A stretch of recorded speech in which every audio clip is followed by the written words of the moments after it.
everyone. Here we have the Surface Pro 7 from Microsoft right over here. Been hoping to get my hands on one of these devices already for some time. And if you've seen the video review I did of the Microsoft Surface Go 2 tablet, this is basically a very decently big upgrade up from that particular device. Much more options, more RAM, more options here, CPU power that you can definitely get in this particular device, and of course definitely a larger screen. Before I go ahead with the setup here and whatnot, which you've probably seen a gazillion times doing Windows 10 setups, go ahead and just show you a couple of little physical things about this particular device. Right over here, sorry if this is not focusing in correctly, there we go. You do have a USB-C port on the side right over here, as well as a regular USB 3 port right over here also. Here's your Microsoft plug for your charger, which I actually just pulled out right over here. And you can actually see that this plug is different than the Surface Go 2. Obviously, this will be requiring more wattage to actually function and charge correctly at the same time if you're going to be using this device, obviously, while plugged in, and most of us probably will be. So we'll be requiring a larger AC adapter with more capability and wattage. So that basically goes over here. And up here, you do have your power button and volume control as well too, very similar to the Surface Go 2. And on this side, there basically is nothing except for what appears to be your 3.5mm headphone jack. Go ahead and open up the stand right over here. Very similar device. Obviously, I am holding this upside down, but there's a very good reason I want to go ahead and demonstrate to you. Right over here is a micro SD slot. This little sucker actually evaded me the first time I got my hands on one of these devices. And you can actually see here, you can put a little micro SD slot card in there for expandable storage space, which actually is a big plus for me. So just your basic Windows 10 setup right over here. I believe this little girl will start talking to me in just a moment. So you can actually use your voice to continue with the setup if you choose to do so. I'll probably just be tapping away over here, so no big deal. The screen size of this is actually really impressive. The United States. Is that right?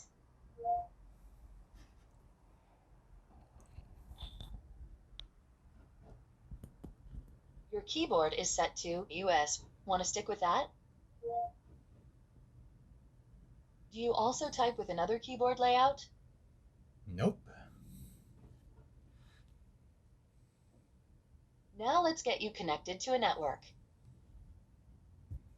Obviously, it will warn me over here about limited setup. To a network now. And just to let you know a little bit of feedback why I actually don't connect to a network or to a Wi-Fi over here. Very simple. It's just going to kind of convince you to log in with a Microsoft account, etc. Look for updates, push you to use Windows Hello, options that I'm just not interested in right now. I'm not saying anything bad about them, but I'm just bypassing all that for the time being.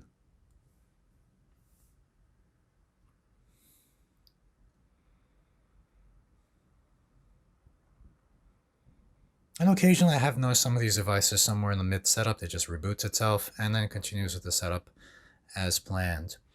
The screen here, rather much, I would say a good 30-40% larger than the Surface Go. Really more, can actually see this being used as a good e-reader for the most part, and just reading newspapers and flipping it into a different orientation. When reading a website, looking at a website that's news-based, kind of like a newspaper, almost. Resolution of this particular device definitely better.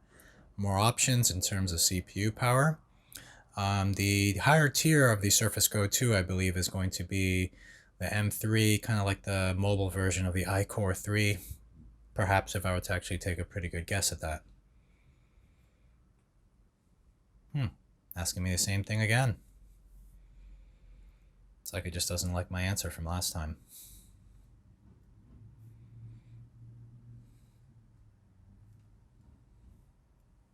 Voice mode on.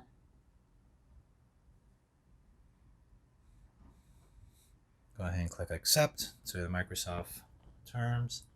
Type what you want to name your account. Getting the keyboard to come up on this particular device took only maybe about 1.5 to 2 seconds. on another particular tablet, when actually trying to click here, the keyboard would take a moment to actually come up. I would say a good 10 seconds, which is unfortunate. I hope that's something they improve.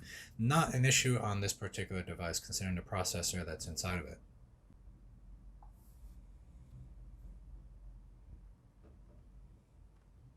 Windows can save your spot in apps, files, and websites, so you can keep doing what you were doing, even when you switch devices. Hey, look, that's me, Cortana. Can I have permission to use the info I need to do my best work? No. Decline. These are the settings Microsoft recommends. Go ahead and review them, and select Accept when you're ready. Go ahead and turn all that stuff off. There's one more, I think, hiding there somewhere. Nope, looks like I got them all. And I think that should probably be it.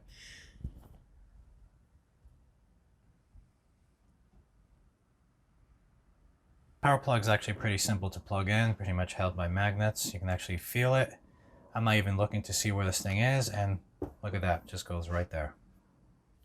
Well, the basic setup and whatnot is actually out of the way. I just want to go ahead and bring up a couple of screens of interest right over here.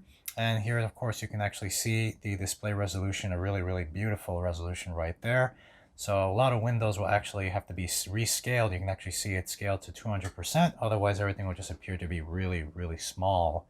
Even if you're going to actually play a 1080 video on this, the VLC window or whatever media player you'll probably put it in will actually appear pretty small here, and I can actually already picture that as well too. Even a good old traditional retro Winamp window would just be really tiny on this. Over here, go ahead and bring this up. You'll see this particular model has a Core i3, much more powerful than the Intel Pentium CPU that's actually on the Surface Go 2, and you can actually see it running much more smoother. This particular device will get pretty warm when actually doing some pretty intense processes, even something as even Windows updates, believe it or not. I know some people are probably cringing at this. Memory, 4 gigs. If you're going to get your hands on this particular device, I would recommend 8 or above, even higher if possible, because obviously it's not like you can break this thing open and install new memory or even upgrade the CPU, and of course upgrade the storage. What's the storage on this particular device? About 120 gigabytes. And there are definitely options to put more. For example, but I'm sure there's probably going to be an option for a 250 and of course even a 1 terabyte. But don't forget, you do have the option to actually use an SD card in here. Let me actually go ahead and put one in. Go ahead and put the memory card right here. As I showed you earlier, there's a slot. Give it a little bit of a push, almost like a little spring. And you probably just heard it right there, and poof, there is your SD card. So if you actually do have a smartphone with a removable SD card, copying over pictures, with the exception of obviously plugging in directly, which will probably be much easier. But let's just say you want to actually move the SD card here to someone else's device or whatnot, you do have that option here. So I basically just added 256 gigs, less when formatted, onto this particular drive. So these SD cards can definitely go pretty high in terms of storage space, so don't fret, you can definitely add more storage space to this device. Obviously, something really amazing about this generation of Surface tablets from Microsoft is this hinge and how it basically can literally lean back all the way. I do have my hands on one of the original Surface Pros, the first generation, and that basically goes into 2 positions, basically just back and completely closed. So if you go ahead and close this, you have your traditional form factor and size and of course weight of just a regular tablet. You can actually see some vent holes back here. I have mentioned already that this tablet can get quite warm when actually running functions that are pretty intense, and even something like Windows updates, CPU, basically crunching on all those updates and whatnot, and just storage going all over the place, it will actually get pretty toasty on the back. So just bear that in mind. That's basically hence the little vent holes right over here. Give you a little bit of a close-up shot of some icons over here. I'm not sure how relevant or how useful this particular shot right here will be, but you can actually see just how sharp the resolution of this particular device really makes it worthwhile. Went ahead and lower the brightness of the screen a little bit so it's not all reflective. Let's go ahead and open up Microsoft Word and possibly Microsoft Excel as well too. Actually, see here, it's going to be asking you to sign in. I'm just going to go ahead and just do this. Open up a Word document. Just ignore the fact that the device is not activated. And you can see yourself just type in anything you want right over here. That sound feedback can be reduced with the volume, so I'm going to go ahead and do that.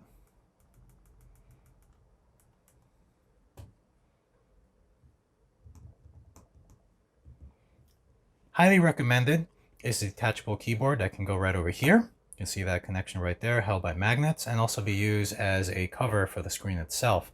Now, there are third-party vendors that do sell keyboards, but just bear in mind, it won't be working as the method that Microsoft originally intended. It'll be connected through Bluetooth. You'll still have that magnet effect underneath. It'll still be used as a cover, but will not be connected basically just like the traditional Microsoft one that is, which you can definitely understand. These are third-party keyboards. I actually have seen them in use and they work pretty well, but just that one little caveat right there. Opening up the spreadsheet here, obviously bugging me about the activation again, but here we are. And I can really see myself using this tablet for this particular function here for Excel. In my former life in the financial district, I actually had to print out Excel spreadsheets for myself and my team. And of course, because there's always last minute changes, even changes while the project's going on, this actually could have made a really big difference. And of course, if I had access to a nearby printer, which they're all network printers anyway, I can completely see myself printing stuff literally right on the go. It's like, hey, you guys need an updated spreadsheet? Just go ahead and just print it out right there. Since this is a higher tier tablet with rocking a freaking Core i3 processor and of course the ability to have much more memory than the old crappy 4 gigs, I can actually really see this particular device being used more in a laptop setting. You can actually position it almost as a laptop and of course all the way down as a tablet. And of course even using it as some sort of like sketch pad and whatnot. I've definitely seen videos and of course in demos people I've seen have been using this for basically just drawing sketches and whatnot. You can get your hands on the Microsoft little pen as well too, which actually works pretty well. I've actually had my hands on it and it works really decently well when you just want to jot down, even take a spreadsheet and start scribbling all over the place. And I believe you can write words in here in handwriting and the software actually pick up what you wrote and turn it immediately into text. So that's actually a really amazing feature. I know some software can actually do that for you, even convert handwritten papers into actual text. But can you just imagine just literally scribbling just down something here in a cell, and that would actually pick it up. So very interesting feature right there as well too, if you actually do have it. And just to show you how easy it is to actually turn this device off and turn it right back on, I'm just going to go and hit the little power button up here. And now it's in basically some sort of sleep mode right here. I'm going to go ahead and turn it right back on, swipe up. Assuming there's no password and whatnot, you're basically back in the game. Go ahead and show you a little bit more of the tablet all around. Here's your Microsoft logo right over here. First generation of Surface tablets actually just had the word Surface on it. They may have had this picture, but when the device actually boots up, it just shows you the word Surface, which, it is what it is, I guess. Here's your rear-facing camera, actually really excellent quality. And of course, you do have a front-facing camera as well too, including the camera that's being used for Windows Hello and other options, motion detecting options as well too. Not particularly a big fan of the Windows Hello using your face kind of to log in, but that option is there for everybody who's comfortable using that. And in terms of weight, it almost feels like it's just a little bit over a pound, possibly 2. I can see myself shoving this into one of those flat rate priority mail envelopes that the post office has, and they'll never even know what's in there. They'll probably just think it's some sort of notebook. But of course, this thing does have a lithium battery in it, so do not do that unless you actually let them know. If USB ports is something that you're really looking for, there's a couple of options for you. Number one, there is actually a sold separately dock for this particular device that will actually plug into the power connection right over here, or the Microsoft connection here. And you'll be able to actually not only power on the device from here, but also connect external monitors, other devices, and have a much wider range of USB ports. But another option you do have as well too, you do have 2 USB ports over here. There are adapters that can actually convert the USB-C port into multiple USB 3 ports as well too, so just bear that in mind. you should be able to actually use the adapter to split the connection here into multiple USB ports. I've seen an adapter that actually splits it into one USB 3 and two USB 2. So just a little option right there as well too. And of course you do have this USB port here ready to go. Hey everyone, hope everyone found that video useful, and by all means let me know if you have any questions or comments. And you actually see here, I do have one of my previous videos here filmed during a snowstorm that hit New York City. Sorry if that's appearing a little too bright, hopefully it's not, but running pretty smoothly at 1080. Now to be honest, I was actually originally trying to run this in 1440. This video was actually filmed in 4K, 60 frames per second. I really can't fathom this particular device running this at 4K, but at 1440 it was actually working with a couple of hiccups here and there. So can't really say it's going to actually work at 1440, but 1080 running perfectly fine at 60 frames per second. So definitely a wonderful little device here to use for movies, especially on the go. I know I mentioned that as well too about the Surface Go 2, but this one can actually definitely play really higher tier movies as well too. If you're going to be streaming, especially off Wi-Fi, hotel Wi-Fi, or even airplane Wi-Fi as well too, it should run pretty smoothly as well. I actually have experience traveling with a companion of mine, and we were basically using a 3x5mm headphone splitter to plug in two headphones and watching a movie off a 8 or 10-inch Samsung tablet. It worked just fine, but again, the screen's kind of lackluster. You can actually really see the convenience of watching it like this, or pushing it down and having a lot of options. So obviously a very easy use, but not something you want to pay over $500, $600, $700 for a really good high tier Surface Pro tablet for. This thing definitely has enough power to run Office, Firefox, Safari, any other browser you want to throw at it, any other programs you want to. OpenOffice, which is one big reason why I actually enjoy an actual device like this with an actual operating system, not something like cut down like iOS or Android platforms. While they're still great, they have their limitations, and of course something that you use at work, at home for many years can definitely make a big difference. And obviously here I am just watching a YouTube video off here, and of course many options. And I actually would personally probably be using VLC or Multimedia player to watch a couple of high definition movies or videos, such as TV shows that you want to go ahead and download or even stream. Definitely a great device. I've actually really impressed with it, to be honest myself. The picture is actually pretty amazing.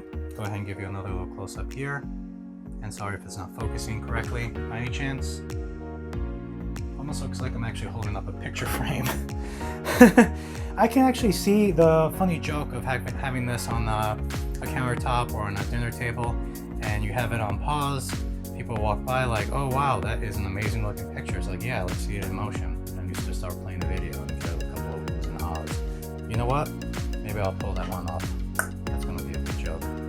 So, hope you enjoyed this video. Definitely shoot a like and subscribe if you found it really enjoyable to watch, really useful information as well too. By all means, as always, let me know if you have any comments or questions, and I'll definitely go ahead and answer them as much as I can. Everyone, thanks again for watching. I really do appreciate it, and as always, stay safe everyone. Take care of yourself. Bye.